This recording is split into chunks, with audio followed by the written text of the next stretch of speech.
Ya, vamos a empezar en unos 15 segundos. Comienzo presentándolo.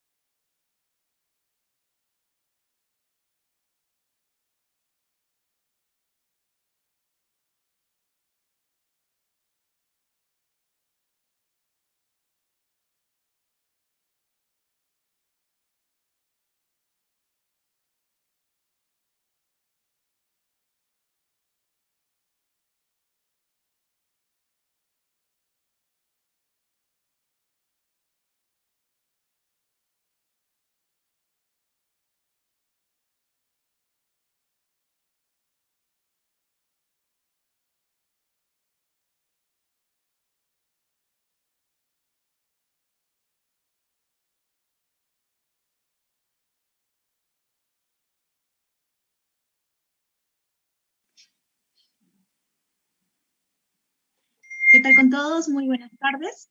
El día de hoy nos encontramos en una entrevista muy especial con el congresista electo, ex jefe del Comando Conjunto de las Fuerzas Armadas, alguien que es experto en planeamiento estratégico, defensa y seguridad, que tenemos al almirante Jorge Montoya Manrique, a quien le doy la bienvenida, y me encantaría que nos cuente un poco más sobre su historia.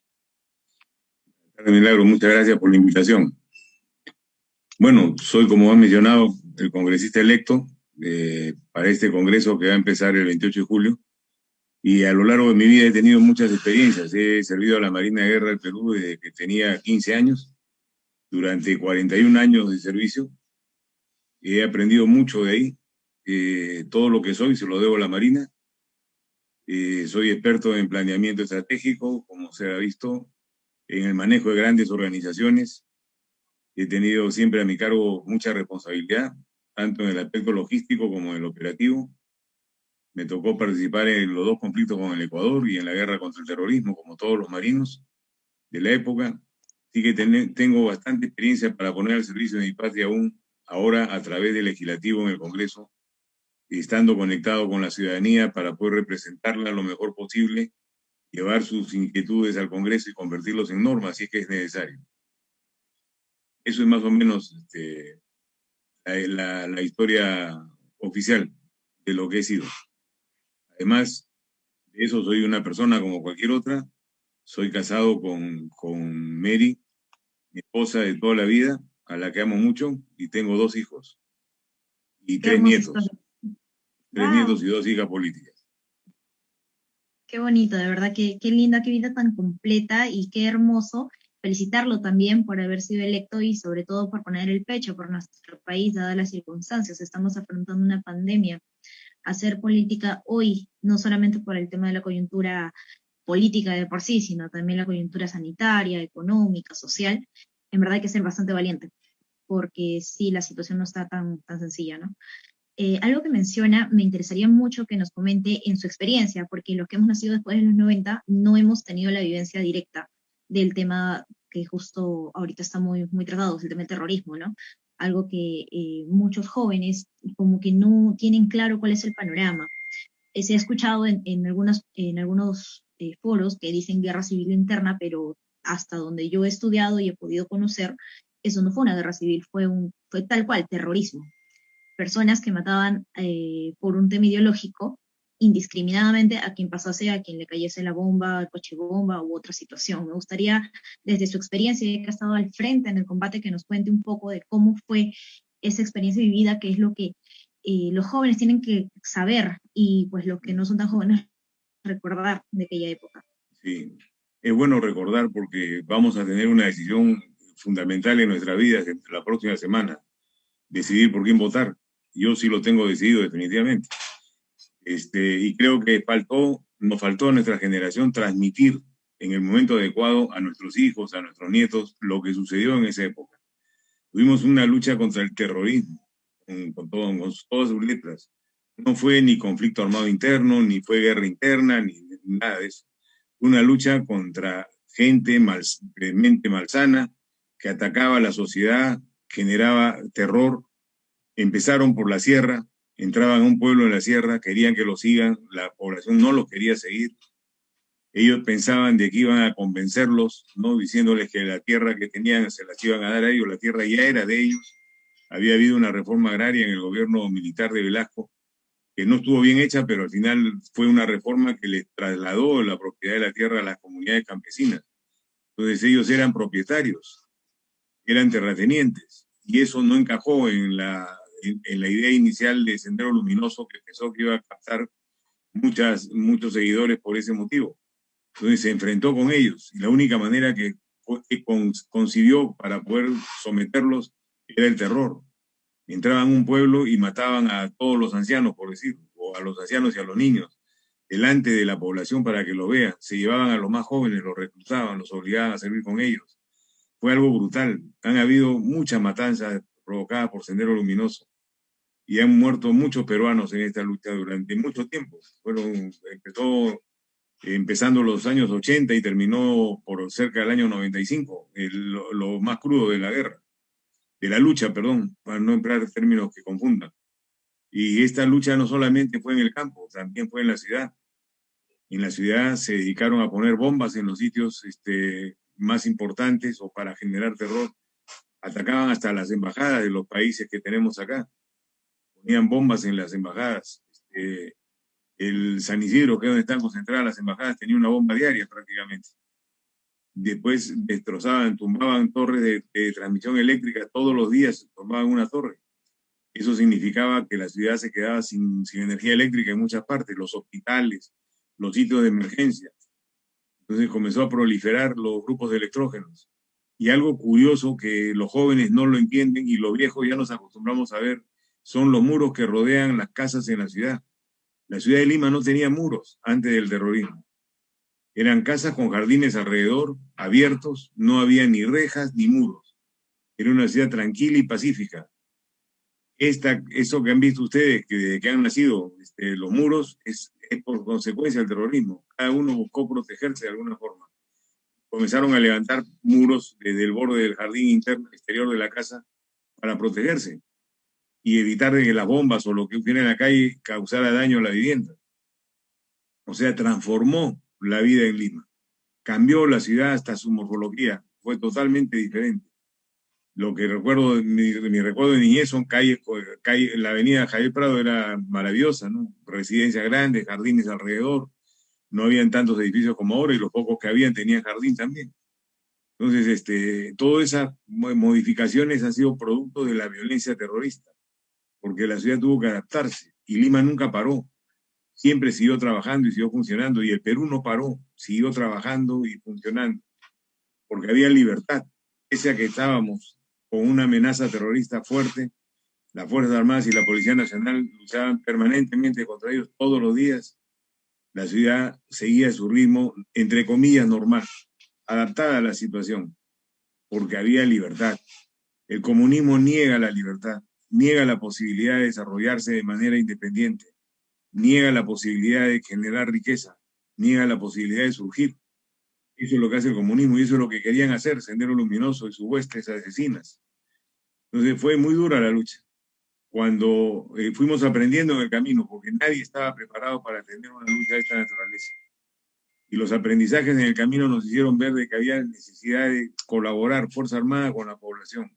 Tenía que ser algo junto, porque los terroristas no tenían uniforme, vivían en la comunidad, estaban metidos con la población, era difícil identificarlos. Tenía que funcionar la inteligencia y también tenía que funcionar el ganarse a la población del lado de las Fuerzas Armadas para poder tenerlo de colaboradores y evitar de que Sendero se enquiste en esas zonas. Entonces, las rondas campesinas, que es lo que suena más a la gente, fue una cosa, pero fueron los comités de autodefensa los que realmente trabajaron contra el terrorismo en la zona sur. Ahora hay un candidato que dice que ha peleado en las rondas campesinas. Él tenía 15 años cuando empezó la lucha, o menos de 15 años. No ha peleado con nadie, es un mentiroso, ¿no? Y en Cajamarca no hubo esta lucha contra el terrorismo como en otros lugares. Así que pura mentira, nada más habla.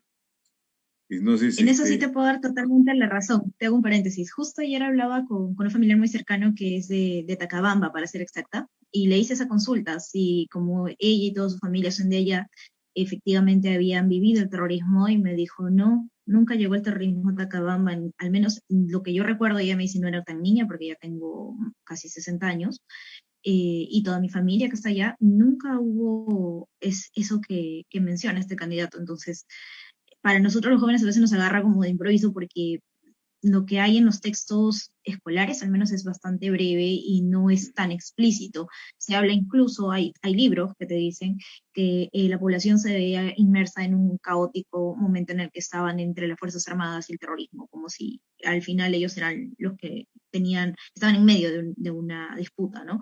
Y se tergiversa mucho eso. Y lo Y que tiene que pues, acordarse es que por eso que toda complica. esta, toda esta lucha contra el terrorismo fue bajo gobiernos democráticos. Las Fuerzas Armadas no actuaron porque les dio la gana. Actuaron bajo órdenes de los presidentes democráticos que existieron en esa época, que fueron Belaúnde, Alan García y después Fujimori. Si hemos estado bajo el control democrático en todo momento, no nos hemos salido de la línea democrática en ningún momento. Hemos cumplido las órdenes políticas que nos daban para eliminar a los terroristas. Y así hemos trabajado. O sea, ha sido una lucha de la sociedad contra el terrorismo, no de las Fuerzas Armadas, de todo el país contra el terrorismo. Habían zonas donde no llegaban, a la zona de Loreto tampoco llegaron. La selva era muy compleja, no les era rentable y no llegaron. La zona de Cajamarca tampoco, ¿no? Pero sí la zona central, la Sierra Central fue muy, muy duro y muy crudo en el sur y la zona de costa en las ciudades, sobre todo Lima, la capital, fue la más perjudicada con este asunto, ¿no? Lo otro que hacían eran atentados selectivos, asesinatos selectivos, autoridades notables, a gente conspicua que las eliminaban, saliendo de su casa con bombas. A nosotros nos mataron a 3 almirantes, ¿no? Al primero fue el almirante Ponce saliendo de su casa en la avenida del Ejército, la avenida de Salaberry, al final de la avenida Salaberry. Un día a las 8 de la mañana lo ametrallaron a bombas. El primer atentado contra un civil en la calle fue al doctor Domingo García Belaúnde, y fue en la puerta de mi casa. Ahí fue donde lo atacaron. Le metieron metralla, granadas, bombas. Murió su seguridad y el chofer, él quedó muy gravemente herido. Fue el primer atentado que hubo en la ciudad a un personaje notable. Él era presidente del Tribunal Constitucional, ¿no? Ese tipo de cosas son las que hemos vivido y ha crecido una juventud viviendo eso también. Los que tienen 40 años para arriba han vivido esto. Eran niños en esa época, pero lo han vivido a su manera. No han tenido una niñez normal. No se podía salir a jugar a la calle porque podía haber una bomba. Paraban en su casa, del colegio a la casa. Ha sido una lucha muy, muy fuerte de todo durante un periodo muy largo. En las Fuerzas Armadas nos protegíamos nosotros mismos. Mataban a un policía o un miembro de la Fuerza Armada diario durante todo el periodo que duró la lucha terrorista. Y nosotros salíamos a trabajar todos los días, como hacíamos siempre. No nos vencieron. Peleamos permanentemente. Sabíamos que era riesgoso hacerlo, pero lo hacíamos. Por eso decimos que nunca va a volver el comunismo al Perú. No podemos permitir que regrese con este disfraz, ¿no? Disfraz medio melodramático de Castillo y de Cerrón. Los dos son la misma cosa. Hablan cada tontería realmente. Realmente una persona inteligente debería descartarlo de su imagen. Sin embargo, tienen posibilidades de tener votos. Hay gente que cree que están hablando la verdad y eso para mí es muy difícil de entender. Cuando uno le disfrazan la situación y es tan obvio el disfraz y tan burdo, tan mal hecho, y ve que hay profesionales que están metidos al costado, entonces digo, no, estos tienen algún interés, tienen interés de llegar al poder para robar, para saquear el país, para convertirse en lo que son las cúpulas comunistas, una tira de asesinos saqueadores de sus países. Esos son todos. Si no, fíjense ustedes cómo están los hijos de Chávez, los hijos de Castro y todos los jerarcas comunistas, millonarios paseándose por el mundo, con el dinero que han robado sus pueblos, ¿no? Eso es lo que me indigna, ¿no? Que hayan peruanos que piensen que eso puede solucionar el problema, que hayan peruanos que piensen que mejor, como yo no tengo, que no tenga nadie, ¿no? La envidia, ese tipo de cosas tiene que eliminarse, no podemos vivir así.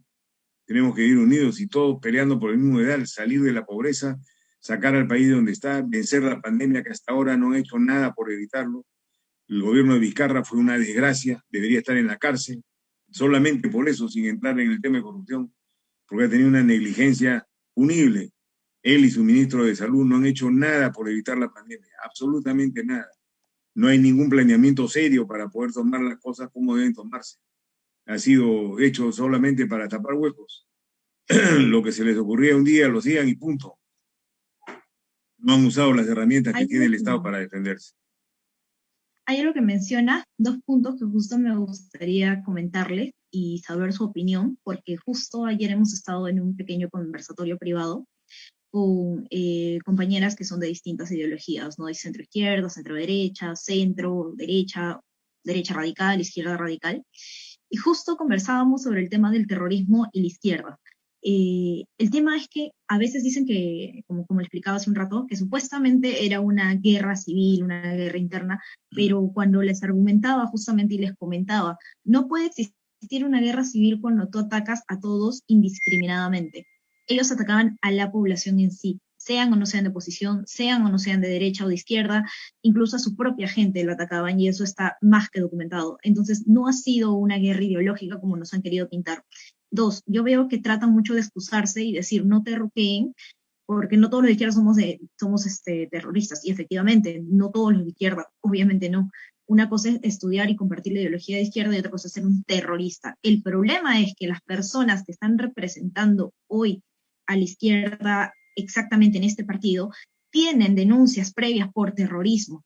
No solamente es lo que justo ayer conversábamos, el problema no es que sean de izquierda o no, solamente fuera del tema modelo económico, sino que tienen el antecedente y muchas de estas personas han sido ya hasta sentenciadas por temas de terrorismo, o sea, ahí no hay nada que dudar ni nada, es algo bastante grave, sin contar los audios que se han filtrado de cierto congresista, que, bueno, electo virtual, que planean prácticamente tomar el poder y quedarse. Más allá de las buenas intenciones que puedan pintar, puedes tener mil buenas intenciones, pero si tú vas contra la libertad de los demás, que es el derecho de ser elegido y de elegir, entiéndase, democracia también toma decisiones en conjunto, creo que no están hablando, no están siendo consecuentes con el objetivo de igualar las cosas. Y ahí viene el segundo punto que justo quería comentarle. La vez pasada también le comentaba a un amigo que de hecho yo admiro mucho como profesional y está dentro de este tema, apoyando este ideología, bueno, no ideología, sino este partido, por así decirlo, por el tema del antivoto que tiene. Pero le digo, el problema es que, por ejemplo, cuando el presidente de Sagasti, actual presidente, dijo prácticamente, ¿no? Si no tenemos para vacunar a la gente más vulnerable, y la gente, los empresarios incluso se ofrecían, bastantes consorcios y bastantes grupos de empresarios ofrecían, te compro una vacuna y te dono una para el Estado, para que puedan llegar a más gente y acelerar este proceso de vacunación. Pero no, fue un tipo, si no se pueden vacunar los de abajo, entonces tampoco los de arriba y nadie se vacuna. Y yo lo interpreto personalmente como un tipo, si hay analfabetismo, entonces nadie lee. En vez de emparejar las cosas hacia arriba y tratar de que suban, noto que hacen ese efecto de tratar de poner la cancha plana o poner todo igual, pero para abajo. Lo que ocurre, por ejemplo, en otros países como Cuba, Venezuela, y se disfraza, se matiza el tema de la ideología con el pretexto de en realidad, como usted menciona, ¿no? Al final vemos que líderes de izquierda, que tanto son del pueblo y etcétera, con un Rolex. Entonces son inconsecuentes a lo que realmente profesas, ¿no? Si se supone que tú profesas que vas a ser igual a los demás, entonces no podría ser que tu pueblo tenga pobreza mientras tú estás viviendo en la riqueza. Es totalmente inconsecuente, absurdo y hasta un insulto a las personas que creen realmente que se debe llegar a la población vulnerable. Entonces me gustaría saber cuál es su opinión al respecto, porque justo mucho se debate ese tema. E incluso ahorita está muy de moda el tema del perruqueo, terruqueo, y lo tratan como de hacer broma, votas sin miedo, etcétera, pero el trasfondo de esto creo que va mucho más allá de un tema de un debate solamente ideológico, sino que también hay antecedentes legales aquí. Mucho habla el otro partido del tema de corrupción. Sí, efectivamente hay casos de corrupción graves en todas partes y es muy triste. Tenemos un álbum completo de expresidentes que prácticamente están presos, ¿no? El escándalo de los Vacuna Gates ha sido algo gravísimo. ¿Cuánta gente se pudo haber salvado? ¿Cuánto? Porque esas como 500 vacunas coincidía con el número de muertos por el tema de la pandemia, justamente por contagio en el colegio de médicos. Y el tema de salvar a un médico es que no solamente lo salvabas a él, sino a toda la gente que ese médico podía salvar al mismo tiempo. Y fue una vergüenza internacional, ¿no? No solamente se dio en Perú, y es algo que se tiene que cortar de raíz, ¿no? Empezar por nosotros mismos a cambiar, pero ¿cómo cambiamos si es que no estamos totalmente informados y escuchamos más allá de los memes o de, bueno, pues la información que se corre en redes sociales para los jóvenes, que son la población que ahorita estamos, bueno, yo ya estoy a puertas de dejar de ser joven este año, pero muchos jóvenes realmente que escucho solo tienen una versión de la historia y los libros no ayudan mucho. Es cierto eso. Pero también los jóvenes son inteligentes y deberían saber leer lo que Sí, dicen por supuesto. los partidos. Este señor Castillo, por llamarlo de alguna forma, es un mentiroso contumaz. Dice una cosa un día, se dice al día siguiente, con el tema de las AFP, vamos a eliminar las AFP, lo ha dicho N veces, y ahora dice, no, vamos a hacer tal cosa. Eso denota que no tiene ningún tipo de credibilidad, solamente yéndonos a ese punto. El otro punto de los terruqueos, ellos son senderistas, tienen vinculación con Sendero, lo ha dicho Cerrón. Movadef, todo el mundo sabe que es de Sendero. Ellos están metidos en Movadef, tienen pues, partidarios que están inscritos en Movadef. Entonces, ¿cómo van a negar una situación de esa naturaleza? No la pueden negar, ellos mismos lo dicen, pero lo dicen desde otro ángulo, ¿no? Desde otro punto de vista, que ellos están en un partido político, que tienen ideas y que aquí hay libertad de expresión. No, la libertad de expresión no significa que la democracia se deje atacar por sus enemigos dentro del mismo sistema. Eso es ilógico, no tiene ningún sentido. Y eso es lo que vamos a cambiar. Vamos a dar leyes para poder eliminarlo del sistema.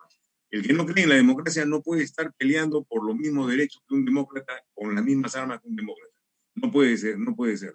Esto es una lucha, es una guerra ideológica o como quiera llamársele. Pero ellos son los que se reconocen como terroristas, ellos mismos, están con juicios.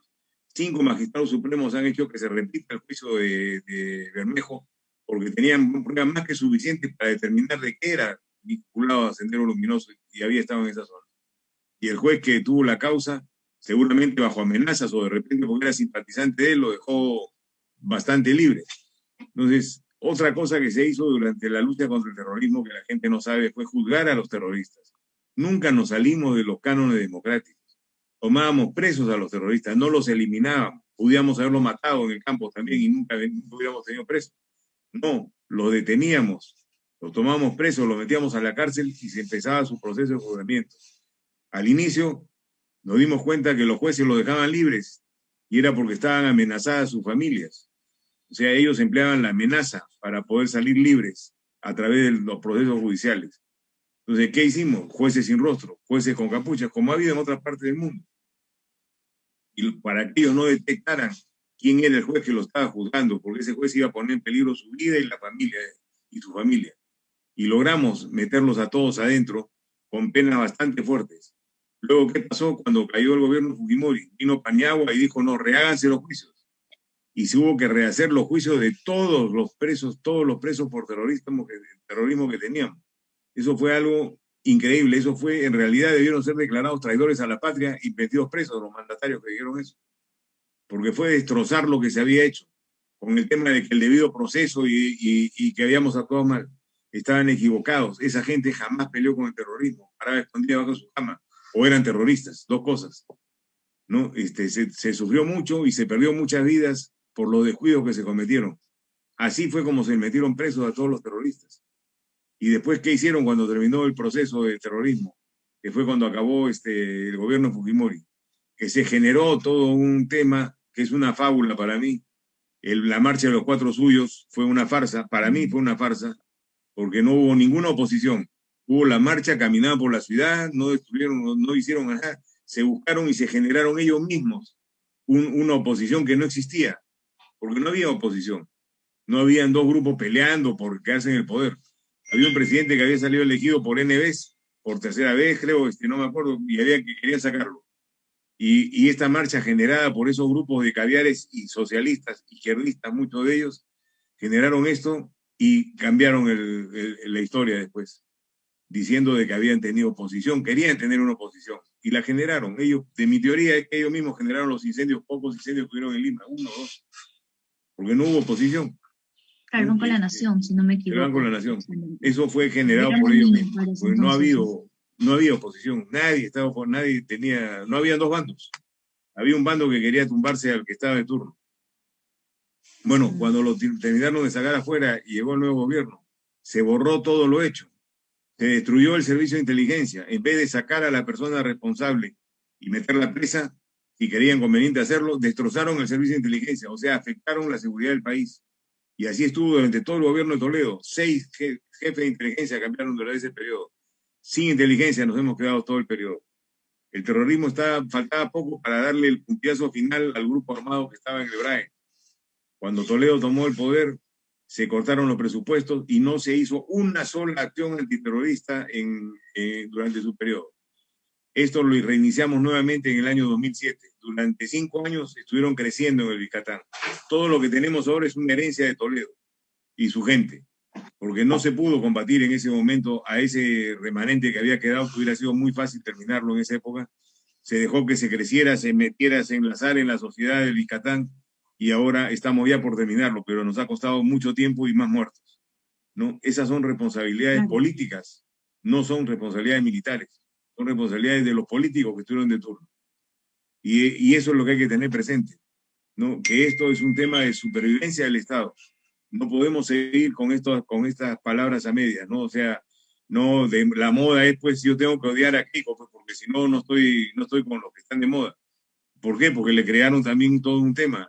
¿Qué sucedió cuando cuando empezó esta etapa, esta nueva etapa con Toledo? Hay que golpear a las Fuerzas Armadas que vencieron al terrorismo, hay que disminuirlas, hay que bajarle la moral. Tenemos 1000 hombres en proceso de juicio hasta ahora. El frontón tiene 30 años o más y sigue el juicio abierto por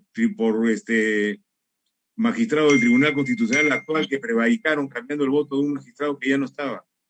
No, eso es algo increíble, ha sucedido en nuestro país. En el mundo lo ven como una cosa extraña. Esos magistrados van a tener que rendir cuentas porque no se van a ir tranquilos a su casa. Después de lo que han hecho, se ha reabierto un juicio que no tiene sentido. El frontón, se levantaron los presos, pidieron que lo develara el motín. La republicana no pudo hacerlo porque los presos estaban armados y habían hecho un búnker del cual no podían salir.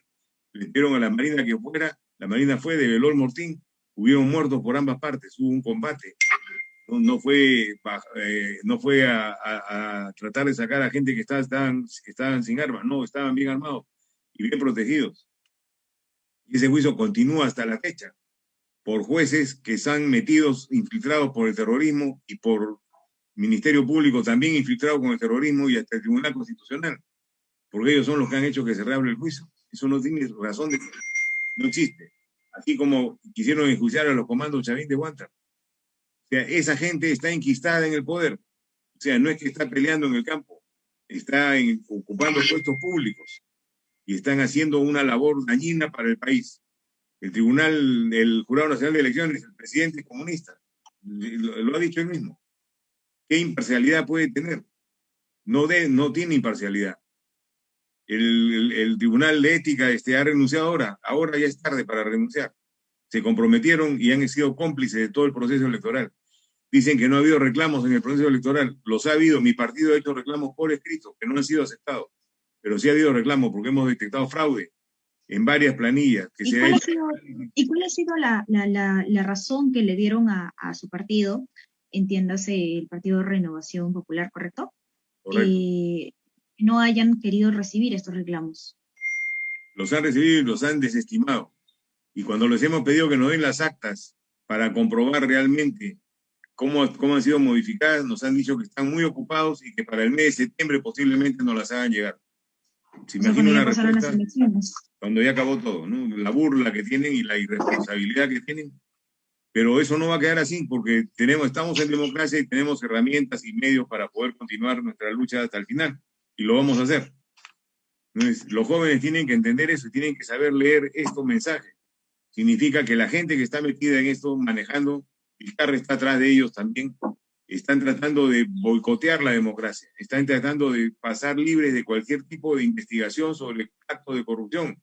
Eso solamente lo pueden lograr con un partido comunista en el poder, donde desaparecen todas las instituciones, incendian todo lo que tienen que borrar y salen libres. O sea, hay que tener cuidado porque acá hay una trampa atrás de esto. ¿Por qué se sube al carro de Castillo tanta gente, tantos profesionales, que son personas inteligentes, sabiendo qué cosa es el comunismo? Porque tienen algún interés seguramente económico o de poder. No lo entiendo de otra forma. Hay algo que mucho se cuestiona sobre esta segunda vuelta, que es el temor que, más allá del tema del voto del no a Keiko, del rechazo que se tiene por parte de la población al tema fujimorista por los antecedentes corruptos, por el tema de las esterilizaciones forzadas, tengo entendido que también hay algunos temas de cuando ella era congresista, el ausentismo, etcétera, en fin, es el tema del temor a que no la puedan retirar del poder, ese es por un lado de la población, y por el otro lado de la población es bastante evidente que se tiene muchísimo miedo a que si es que, es más, la misma campaña de este partido dice vota sin miedo, ¿no? Porque el miedo es que también se queden enquistados prácticamente en el poder. Entonces, siendo un tanto ajeno a ambos grupos, ¿no? Que están postulando, sea cual sea el resultado, nosotros como población, ustedes como congresistas, como autoridades, ¿cómo pueden garantizar o apoyar a que ninguno de los dos, sea el que sea que gane, se quede enquistado en el poder y no se repita ni una dictadura ni de derecha ni de izquierda, que es el temor que se tiene al ciudadano neutro, ¿no? Al que no tiene ningún tipo de apología a ninguna de los dos partidos? Y que ha sido transformada su mentalidad a pensar eso porque ha sido direccionado para que piensen eso, exactamente. Exacto. Es lo Sí, que nos llega el mensaje de claro. medios, de todo sitio, es lo que te asusta, ¿no? Si gana Así es. uno es una dictadura de derecha y si gana el otro es una dictadura de izquierda, es lo que, pero en los dos casos está el riesgo que nos pintan, que efectivamente puede haber ese miedo, ¿no? De que cualquiera de los dos se pueda enquistar en el poder y eso es lo que, por ejemplo, los que estamos en el tema de sector privado y público, en el sector privado también nos da muchísimo miedo como emprendedores, porque evidentemente una dictadura de izquierda nos limitaría totalmente a poder progresar bajo nuestro ritmo, no nos deja apertura de mercado, no nos deja importar, no nos deja exportar, no nos deja poder negociar, fiscalizan todo, estatizan el tema, peor, el dólar se ha disparado y a todos los que importamos tenemos muchísimos problemas ahorita para poder pagar las cosas, la expectativa del comercio, muchos capitales grandes se retiran, entonces, y te pintan que no, que vamos a ayudar a que la población, que nuestros agricultores, etcétera, pero si no tienen la tecnología, si no tienen el transporte, si no tienen los insumos, o sea, hasta la piecita de maquinaria pesada que usas en el campo a veces es importada, y no tienes apertura de importación, entonces no puedes tener la tecnología y por ende no vas a producir. Entonces son cosas tan sencillas por ese lado, ¿no? Y por el otro también el temor de que existe una dictadura de derecha, que es lo que también te comentan, ¿no? Y hay esa dicotomía en la población, que al final dicen, no, ni el uno ni el otro, y ahí viene el tema del voto viciado, ¿no? Yo voto con dignidad, voy a votar viciado. Y el voto viciado al fin y al cabo beneficia al que lleve un poco más de porcentaje, al fin y al cabo igual estás apoyando a cualquiera de los dos, ¿no?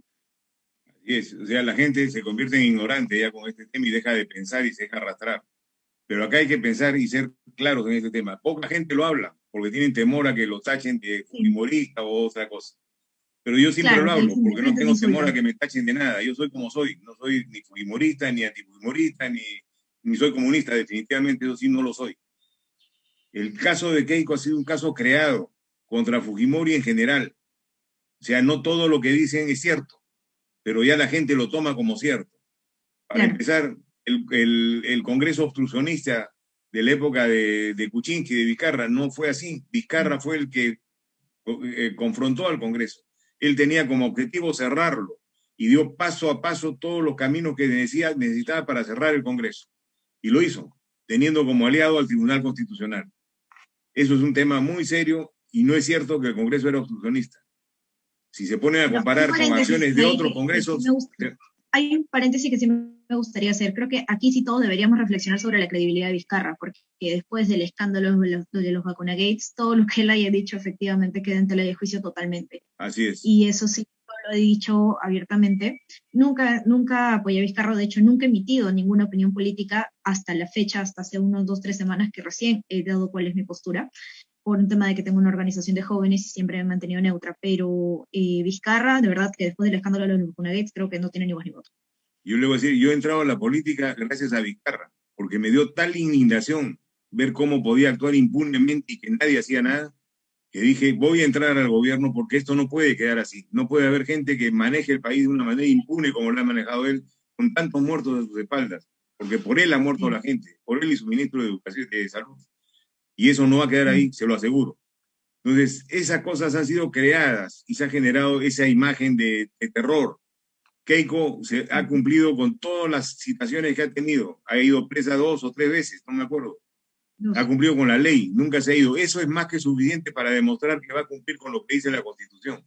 Yo no creo que haya ningún temor de que se quede un día más del 28 de julio del año que termine el mandato. Para mí no hay ninguna duda. Y para eso está también toda la población, para no dejarse agarrar. Con el Claro. otro caso, ahí sí estamos en peligro, porque una vez que entre el comunismo nos olvidamos de la libertad. Ahí ya no se puede garantizar absolutamente nada. Vamos a perder el poder totalmente. y va a haber una dictadura comunista que va a destrozar el país, va a cerrar las importaciones, nos vamos a aislar del mundo, vamos a morirnos de hambre, vamos a comernos las uñas porque no vamos a tener que comer. En Argentina ya están con un artículo por persona al día, no, a la semana, perdón, como hemos estado nosotros acá en la época del terrorismo, porque no había comida a veces. Escasez, Entonces, esas cosas ya no se pueden tolerar más, ¿no? O sea, no tienen que dudar de que el Partido Demócrata va a tener dudas de salir cuando cumple el año. Va a salir, no va a haber ningún problema en eso, no hay necesidad de que garantizarlo. El otro partido es el que se va a quedar y no va a salir, y ahí no podemos garantizar nada, porque el comunismo, como le digo, corta las libertades y asume el poder absoluto del Estado. Entonces, ahí sí puede haber un conflicto interno muy fuerte, porque las Fuerzas Armadas no van a permitir que el comunismo llegue al país. Y eso sería si no actúan las instituciones democráticas cuando deben actuar. Si no actúan el Congreso como debe actuar para bloquear cualquier acción de un comunista, y si no actúan los partidos políticos unidos para vencerlo, la Fuerza Armada va a intervenir, porque no va a hacerse otra guerra nuevamente, no va a entrar otra lucha contra el terror. Yo estoy seguro de eso. No puede permitirlo. Si no, terminaríamos peor que Venezuela. Es que ahorita ya estaría grave el tema, porque sumarle a la crisis sanitaria que tenemos en la que tantas gestiones anteriores, al final tantos robos que se han hecho en infraestructura, a mí justo me cogió la pandemia cuando estaba trabajando en el sector salud.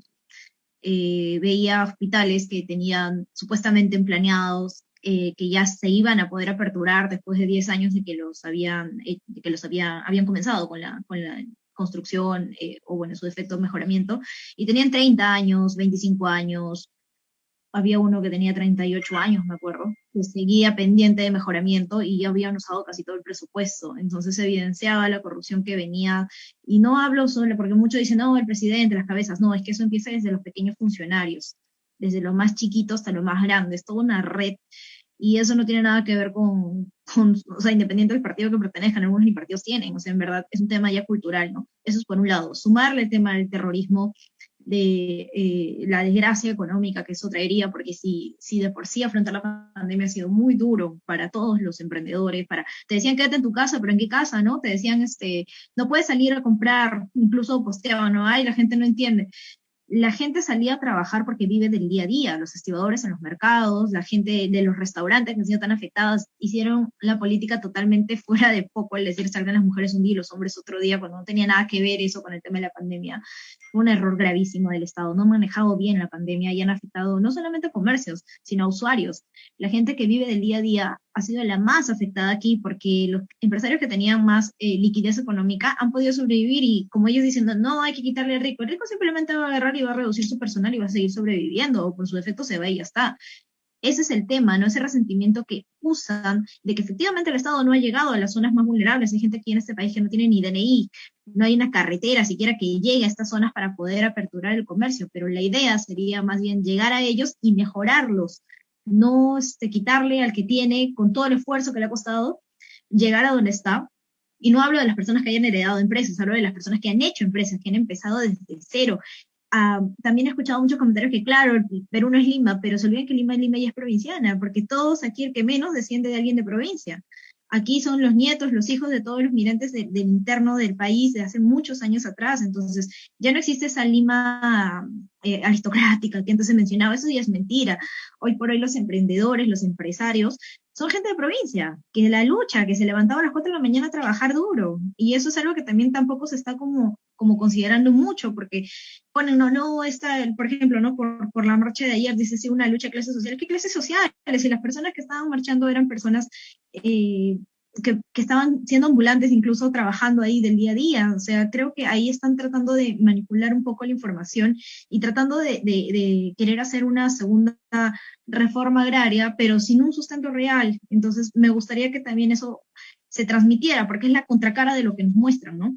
Sí. Más allá de los medios oficiales, hablo de los medios más pequeños, que es lo que te tratan de sensibilizar a través de ese tema, ¿no? De decir los más vulnerables, perfecto, pero no le quitas al que tiene, o el poco que tiene, habiéndolo luchado tanto para al final ni siquiera dárselo al que realmente no tiene, porque lo vemos en los otros gobiernos de izquierda en otros países, que ellos tienen todo y la gente no tiene ni que comer.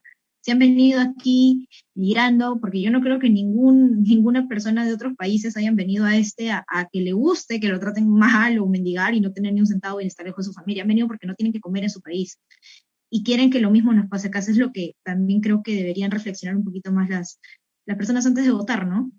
La situación Que que ese es el tienen todos temor los grandísimo.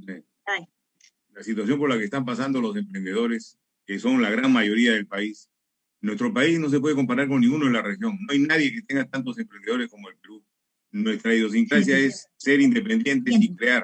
y crear. Y así la gente pelea y lucha y todos los días tiene que salir a trabajar. Por eso no resultaba la pandemia. Yo le he criticado desde el inicio por ese motivo. Pero el gobierno necio, Vizcarra asesino, con su asesino ministro de Salud, les interesaba un comino ese tema. Y ponían cuarentenas que lo que hacían era quebrar al empresario, quebrar al micro, al pequeño, al mediano empresario. Estaban sacando un préstamo para aumentar su capital de trabajo, pagar sus deudas y ¡pum! Cuarentena, nadie trabaja. ¿Y qué hace esa gente?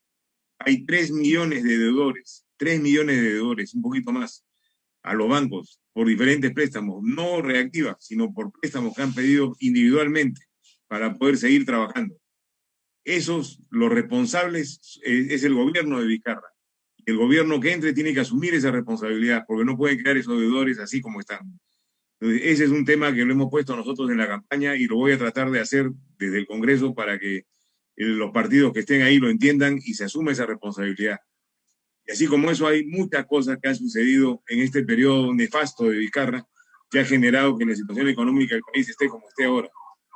Pero para salir adelante, para dar al que no tiene, se necesita tener estabilidad.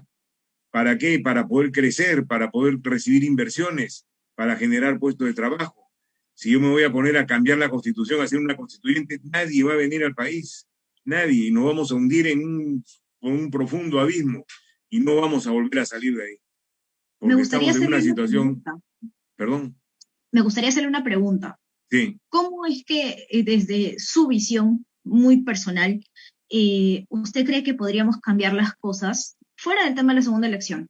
Vamos a olvidar un segundo este tema. Como un político, como tal cual, como ahora usted que ya tiene la potestad de poder proponer leyes, ¿cómo podríamos llegar a la población que realmente no llega al Estado? ¿Cómo podemos hacer para que estas personas puedan acceder a las mínimas necesidades cubiertas, entiéndase, salud, educación, infraestructura, seguridad y, bueno, efectivamente también que accedan al sistema económico en general, ¿no? Hablamos de las zonas más pobres de nuestro país. Empecemos con Lima, ¿no? Las zonas más pobres de Lima, porque usted representa Lima. claro. Entonces, ¿cuál sería su propuesta así a leves rasgos? ¿O cómo podemos cambiar eso? El Estado tiene que darle las bases para que la población pueda desarrollarse. Tenemos una ventaja sobre el resto, que el peruano tiene iniciativa y tiene capacidad de organización. Lo que necesita es un poco de dinero para empezar a trabajar y el Estado que dé la infraestructura que es su obligación darla y atender los servicios de salud obligatorio y de educación. No debe haber ningún ciudadano peruano que no pueda atenderse por un problema de salud en cualquier sitio. Ese problema tiene que ser atendido ya. Y sí se puede hacer. Es cuestión de organizarse simplemente. Evitando los robos que tienen ahora en salud, yo les aseguro que mejoramos la atención de salud en un 60%. Solamente eso, sin pensar en la inversión que se va a hacer. Tenemos que construir hospitales en cantidad. No podemos seguir estando como estamos. Y para eso, ¿qué se necesita? Inversión extranjera. Pero eso va a dar una tranquilidad a la población que pueda atenderse a donde esté. En el pueblito más lejano tiene un problema y hay una posta médica, hay alguien que lo recibe y lo atienda. Eso es obligación del Estado hacerlo. Y tiene que hacerlo.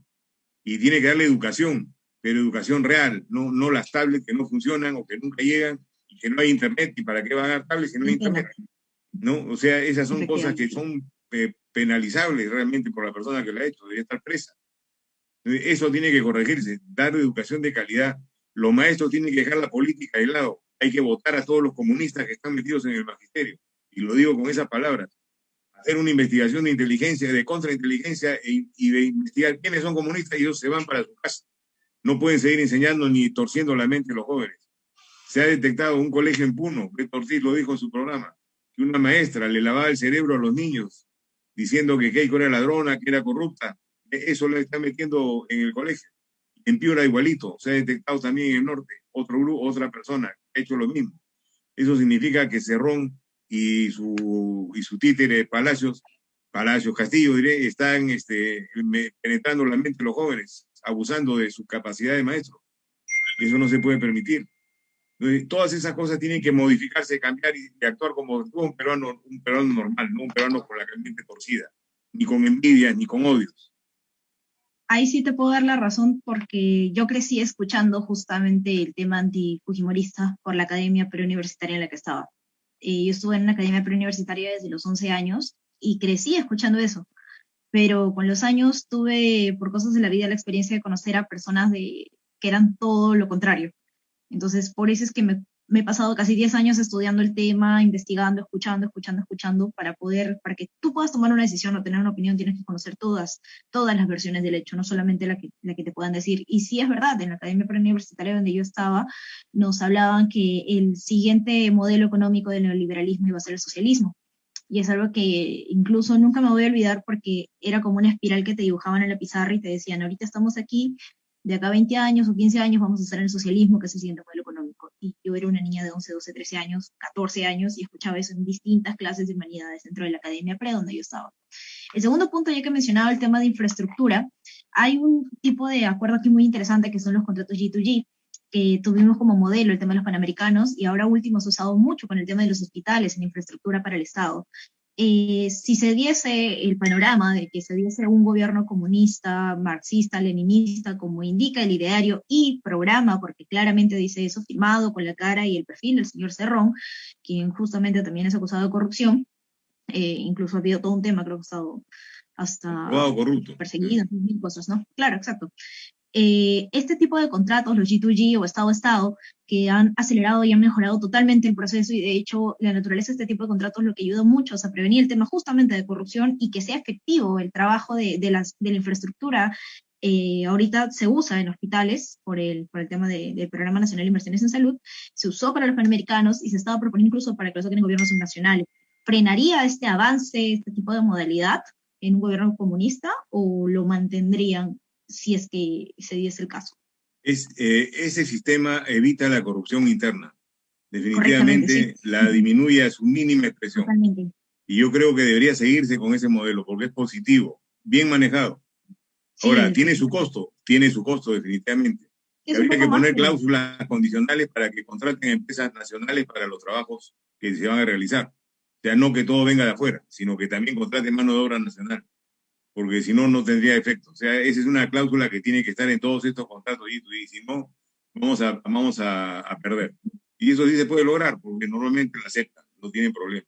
O sea, esa es sí, una de hecho solución son a bastante flexibles futuro, estas personas. muy bien, porque garantiza la inversión de gobierno a gobierno. Cuando hay un contrato de esa naturaleza, los inversionistas extranjeros vienen y colaboran, porque van a estar seguros de que van a tener el trabajo completo y no van a tener que coimear a nadie, ¿no? Esa es Exacto. una seguridad que les da. Así que sí lo Sería veo bueno positivo. que, en verdad sería bueno que el gobierno que entre garantice el avance, más bien como usted dice, ¿no? Incorporarle más bien a esta medida de inversión extranjera la participación nacional, ¿no? También, ¿por qué no? Hasta tener un poco de economía circular en ese tema. Sobre todo porque son trabajos que se realizan en las zonas fuera de Lima, o sea, más que nada en provincia. Entonces creo que ahí sería una oportunidad también de desarrollo. Pero sí, pues también Y otra el tema de un cosa, gobierno comunista descarta eso. la ley de contrataciones del Perú tiene que modificarse. Tal como está, es un enredo que favorece la corrupción. Tiene que modificarse en algo más sencillo, que dé normas claras y transparentes para que internamente se pueda trabajar sin problemas. Tal como Hace está, poco. le digo, yo he estado 2 años, he sido director general de material de la Marina, que era encargado de compras, cuando recién empezó el proceso con este nuevo sistema. Y Claro, lo realmente, primero fue con Defensa Nacional, claro, efectivamente. y era un buen sistema, como lo planearon inicialmente. Tenía sus defectos, pero funcionaba.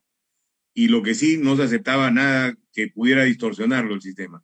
Ese sistema lo han ido cargando, lo han ido distorsionando, y ahora ya perdió el objetivo para el cual fue creado.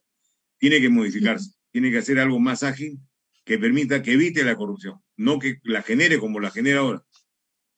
Con las sí, ahora, especificaciones técnicas está todo el ujú. truco de la corrupción puesta ahí. Ahora, hace poco salió el tema de la confidencialidad de las negociaciones de todo lo que sea relacionado al tema de la vacunación. que salió justo publicado en el peruano, que habían incorporado este tipo de modalidad dentro de las contrataciones referentes al tema del COVID-19. Y efectivamente, después del vacunagate, como que poner un tema de confidencialidad, yo creo que es una muy mala, no sé si llamarlo jugada o acción por parte del gobierno, ¿no? Porque más bien lo que la gente necesita es transparencia administrativa, transparencia de gobernación, saber qué están haciendo, ¿no? Y bueno, pues estas contradicciones que se están dando yo creo que deberían de tratarse de forma frontal y hablarlas, porque muchos se enfocan en el tema populista, demagogia, etcétera, pero no van al punto legal justamente, que es lo que la población, bueno, yo no soy abogada, pero sí entiendo lo que me publica el diario El Peruano porque me involucra totalmente como ciudadana. Involucra a mi familia, involucra a mi hijo, involucra a mi madre, involucra a mis suegros, en fin, a mi esposo, a todo el mundo, porque efectivamente vacuna que ingresa a este país y es vendida por lo bajo, robada, en fin, afecta directamente a todos los que somos nosotros, ¿no? Tuve la oportunidad de poder estar de voluntaria y apoyar con el tema de la vacunación de personas mayores en un distrito, y hubo un caso que a mí me conmovió mucho, que fue que había una señora que tenía un hijo que estaba registrado en CONADIS antes de que saliera este último protocolo de vacunación para las personas con enfermedades raras, etcétera, que justo hace poco ha salido. Y en verdad era una pena porque habían habido, o sea, mientras algunos se robaban las vacunas en las partes de arriba, personas realmente vulnerables que necesitan esa vacuna porque si no están vacunados, de verdad les da el virus y no sobreviven. Y era un dolor inmenso de la impotencia de no poder hacer nada, que yo no puedo entender cómo alguien que entra a servir a su país, porque para eso te metes en política, a hacer algo. Usted me está contando que ingresó justamente ahora a este tema de las elecciones y todo, por la indignación que le causó justamente el tema de Vizcarra y cómo es que ha producido tanto daño. Yo no entiendo cómo las personas pueden aspirar a puestos políticos para servirse a sí mismas y a sus fines, egoístas totalmente, mezquinos, y disfrazarlos encima del truismo. Es algo que no puedo entenderlo. Creo que efectivamente si no nos involucramos las personas que tenemos ese amor a este país, a que más allá de lo nuestro para propio, para los demás, porque es en realidad la razón por la que estás en política, ¿no? Por vocación, no para servirte. Así es, hay mucha gente que entra para lo otro, ¿no? Para servirse de la Sí, política, engañar a la gente y no le interesa un comino. Todo lo que es salud tiene que ser totalmente transparente. ¿Qué secreto, qué reserva puede haber en un contrato de vacuna? Por Dios, no hay excusas de ningún tipo, salvo que hayan un negociado atrás. No, que lo que les interesa es que el sí, precio no se enteren porque están en competencia con otro, entonces ahí sí se perjudican. Por algún tema económico de ganancia para el que está tomando la decisión, puede ser. Después no hay razón de que sea, y si es porque no es segura y no va a tener el efecto que se desea, peor todavía. La población debe saber qué cosas se pone. sí. Es No, muy, no muy sé, peligroso. Sí, ha es habido peligroso. O cosas. sea, esas cosas tienen que cambiar radicalmente, ¿no? Y nosotros desde el gobierno vamos a tratar de hacerlo desde el Congreso. Vamos a estar Me alegra atrás muchísimo. fiscalizando y estando sintonizados con la población. Las puertas abiertas para escuchar qué es lo que se necesita o qué es lo que ha sucedido. Sentado en un curul en el Congreso, uno no se entera de nada. Tiene que salir de ahí. Correcto, efectivamente, sí es necesario. Justamente muchos proponían en la parte de izquierda el tema de los observatorios de investigación. Yo creo que eso no pertenece a una ideología, sino es algo que sí, como usted dice, ¿no? Eso es un observatorio, ¿no? Es justamente salir del lugar donde estás, desde una oficina, e irte a mirar la realidad, a escuchar a la gente, a ver qué está pasando realmente, porque en presupuesto yo puedo decir que estoy destinando algo o que una ley va a favorecer, por ejemplo, ¿no? Beca 18. Perfecto, es una gran oportunidad, pero ¿qué haces con las personas que ni siquiera han podido estudiar la educación básica? Entonces no Claro. llega a esa población efectiva, que es la que realmente tú quieres ayudar. Igual con las personas que tienen el tema del CIS u otras cosas, no tienen DNI, entonces no llegan. Justamente el salir, lo que usted dice, ¿no? Salir de la zona de confort, que es, porque en realidad muchos ex congresistas literalmente fueron a dormirse al Congreso y no hicieron el trabajo. Y los que sí lo hicieron, más bien los atacaban. Y por decir su opinión, incluso muchas veces tergiversaban trabajos que tenían buenas prácticas, iba más allá del tema de atacarlo como persona, o bueno, en fin, por algún comentario o algo, y no valoraban el trabajo real que se había hecho, porque eso es para lo que están todas las personas que están sentadas donde usted está, pues, ¿no? Yo lo Claro, felicito honestamente por eso, porque usted en pandemia se está metiendo a trabajar justamente, exponiéndose, es verdad, para poder justamente ayudar a la población, ¿no? Que todos podamos mejorar como país. Eso es algo que sí se valora mucho para todos los que, y qué gran trabajo les viene encima, ¿verdad?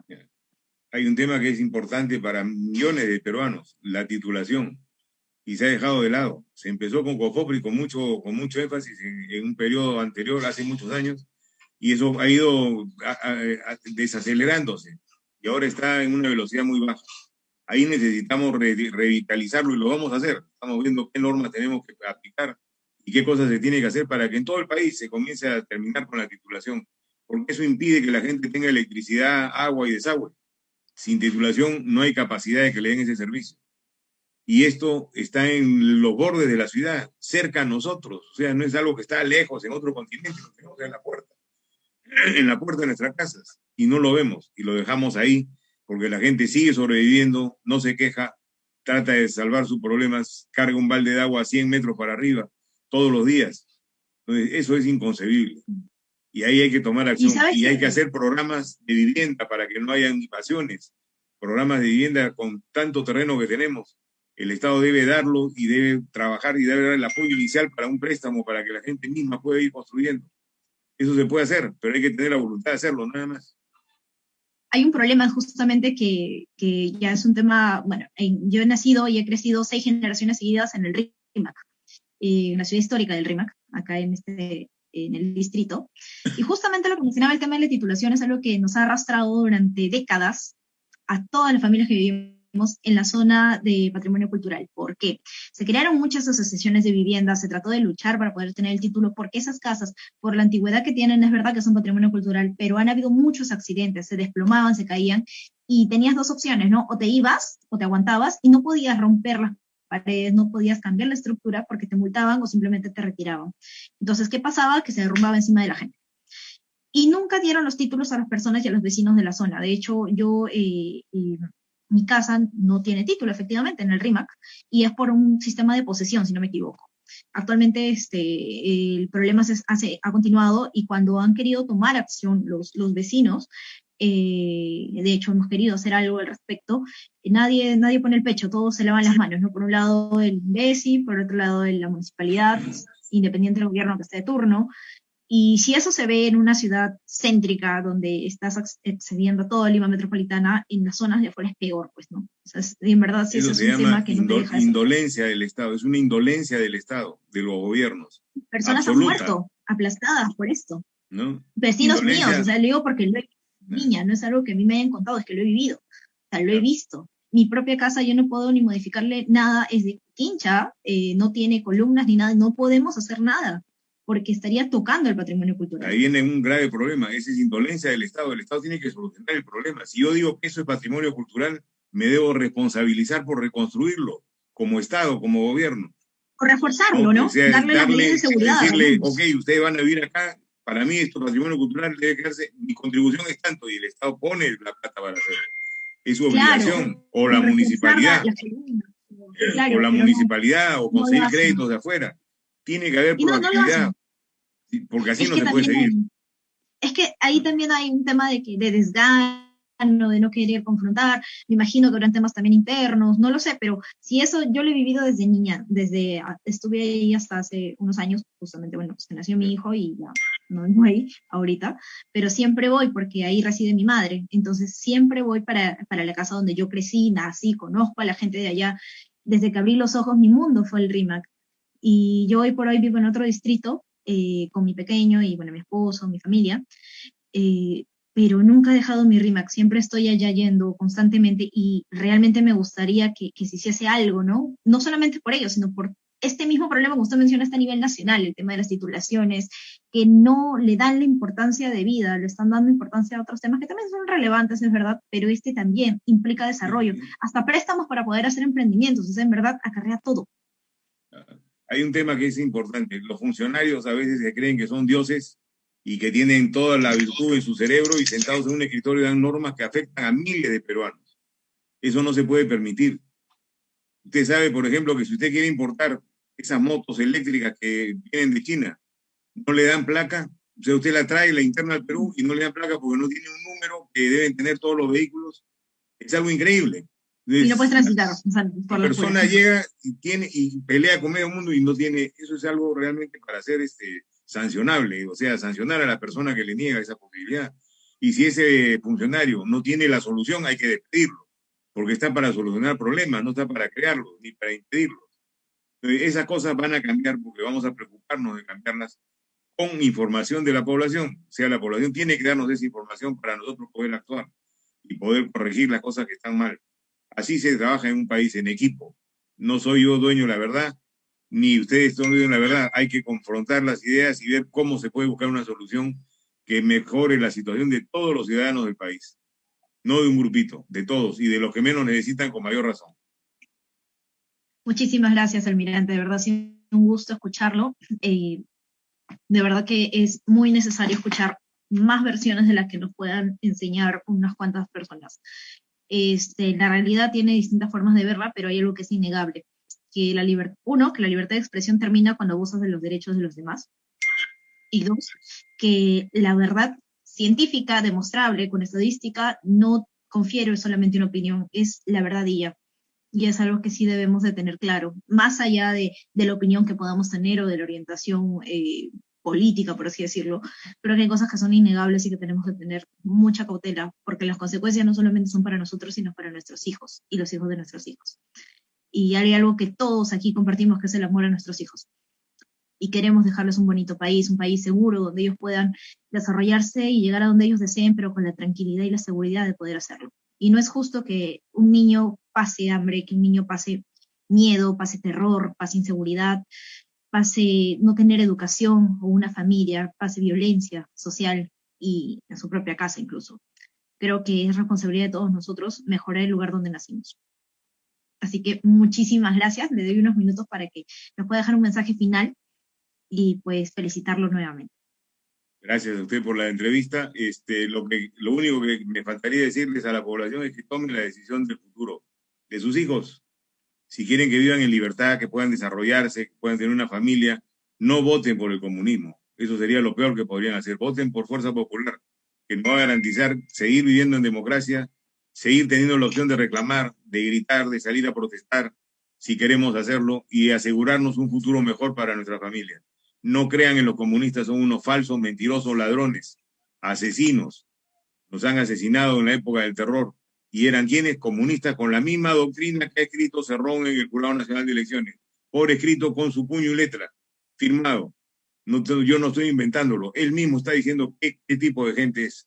Entonces, pensemos bien, él es corrupto, ha sido enjuiciado y sentenciado, no pueden creerle a un corrupto de esa magnitud y que está ahí en un sistema que va contra la democracia. No se dejen sorprender. Voten por la libertad y la democracia, voten por Fuerza Popular. Muchas gracias.